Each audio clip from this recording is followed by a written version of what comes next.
Feliz 2025! É o primeiro vídeo que eu gravo 2025 de um livro 2024, mas que não podia ser de outra forma. Tínhamos que começar com autores nacionais e dos bons. Curiosamente, não é um romance, são contos.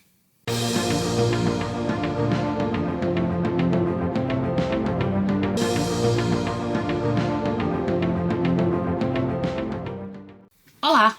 Feliz 2025! Este é o primeiro vídeo que eu gravo em 2025.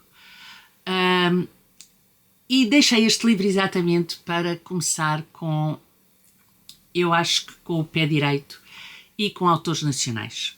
Eu hoje vou-vos falar de um livro de contos. Vocês sabem que eu não costumo ler muitos contos, mas este eu tinha que ler. Este livro de contos é o livro que reúne o prémio literário O Prazer da Escrita. O Prazer da Escrita é um projeto da minha amiga Analita, que eu aconselho a irem procurar no Instagram. É um trabalho fantástico que ela faz de acompanhamento de alguns escritores e temos aqui reunidos 3 contos fabulosos que ainda por cima eu tive o privilégio de apresentar. Estou a falar do livro Sublime Querer, da Paula Campos, da Cláudia Passarinho e da Laura Vasques de Sousa, as 3 que acabaram por ter,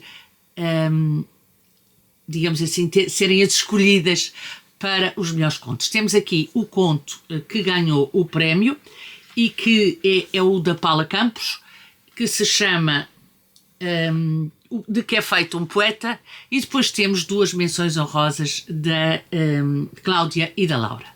Bom, disse-vos eu então que eu tive o prazer de apresentar este livro no Palácio Baldaia ainda antes do Natal, e tive também o gosto de conhecer estas 3 escritoras, que são 3 pessoas encantadoras. Portanto, foi um dia muito bem passado, que eu quero agradecer à Paula, à Cláudia e à Laura, bem como ao Rui, o editor e responsável pela editorial Visgarolho, e obviamente à minha querida Analita, porque foi um almoço e uma tarde fabulosa, muito bem passada. Mas aquilo que interessa aqui não é o que eu senti nesse dia, é a qualidade da escrita destas 3 senhoras e a qualidade da escrita de quem tem a humildade de enviar para este prémio literário os seus trabalhos, porque são trabalhos de grande qualidade. Ou seja, estes trabalhos poderiam ser enviados para qualquer prémio, estes trabalhos poderiam ser enviados para qualquer editora, mas juntou-se aqui uma sinergia muito interessante que resultou neste pequenino livro que eu aconselho a ler em 3 dias. E eu passo a explicar. Os contos são por inerência, digamos assim, ou seja, pela forma como o próprio estilo o exige, são textos curtos, pequenos, textos geralmente que se passam num único espaço, que têm poucas personagens e que têm apenas um assunto e um fio condutor da história. Portanto, pela própria estrutura do conto e pela própria gênese do conto, assim acontece. Porquê é que eu aconselho a ler em dias diferentes? Porque assim não há a contaminação de um conto para o outro. Ou seja, nós lemos um conto, pensamos sobre ele, refletimos sobre ele e no dia seguinte já vamos com a cabeça mais liberta para entrar no segundo conto, não cedendo a tentações de fazer comparações e não imiscuindo o assunto de um no outro conto. Verdade vos digo também que isto não tem nada a ver com a qualidade dos contos, tem exatamente ao contrário, ou seja, os 3 contos são tão ricos e os 3 contos são tão bons que necessitam da nossa cabeça clara para lhes dar o valor que eles merecem, e a única comparação possível entre estes 3 contos, porque são 3 contos distintos, com histórias distintas, com maneiras de escrever distintas, a única comparação que se pode fazer é que são 3 contos de bastante qualidade, 3 contos muito bem escritos e 3 contos que vale a pena ler sem margem para dúvidas. Se estão na dúvida, então eu vou tentar aguçar-vos o apetite. Ora bem, o conto vencedor chama-se De que é feito um poeta. E o título aparece numa interrogação. E, portanto, o leitor é, obviamente, então um leitor experimentado, é, obviamente, levado a pensar de que é que são feitos, de que é feito um poeta. E a mim apareceu-me uma série de palavras. Sonho, palavras, reflexões, sensibilidade, beleza, porque não egos. E, portanto, tudo isto pode aparecer. E depois a Paula dá-lhe uma outra visão e dá-lhe a sua visão. A Paula vai buscar uma outra história e dá-nos a sua história. A história em que eu quase que me atreveria a dizer que a criatividade salva.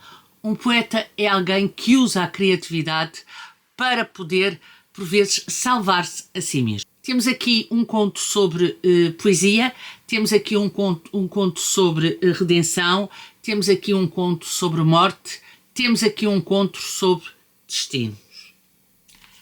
E temos essencialmente aqui um conto magistralmente bem escrito que nos põe a pensar ao longo do conto e que nos põe a refletir sobre,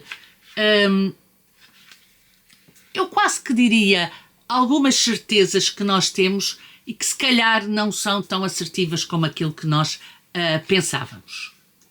O conto da Cláudia chama-se Os Outros. E mais uma vez eu questionei-me.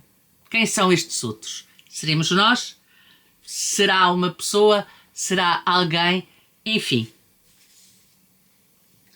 No fundo, os outros são sempre aqueles que interagem connosco e que fazem com que a vida seja aquilo que ela é. Os outros são aqueles que a vida nos traz. Os outros são aqueles que nós escolhemos para estarem connosco. E no fundo a Cláudia vai buscar todos estes outros, que são múltiplos. Ela dá-lhes nomes, inclusive, mas eu acho que aqueles nomes poderiam ser quaisquer nomes e aqueles outros poderiam ser quaisquer outros. Quem sabe se nós próprios não seremos outros para outras pessoas. Portanto, o livro da Cláudia, o conto da Cláudia acaba por andar à volta disso e acaba por nos levar para uma reflexão e para uma introspecção que eu achei muito, mas muito curiosa. Finalmente temos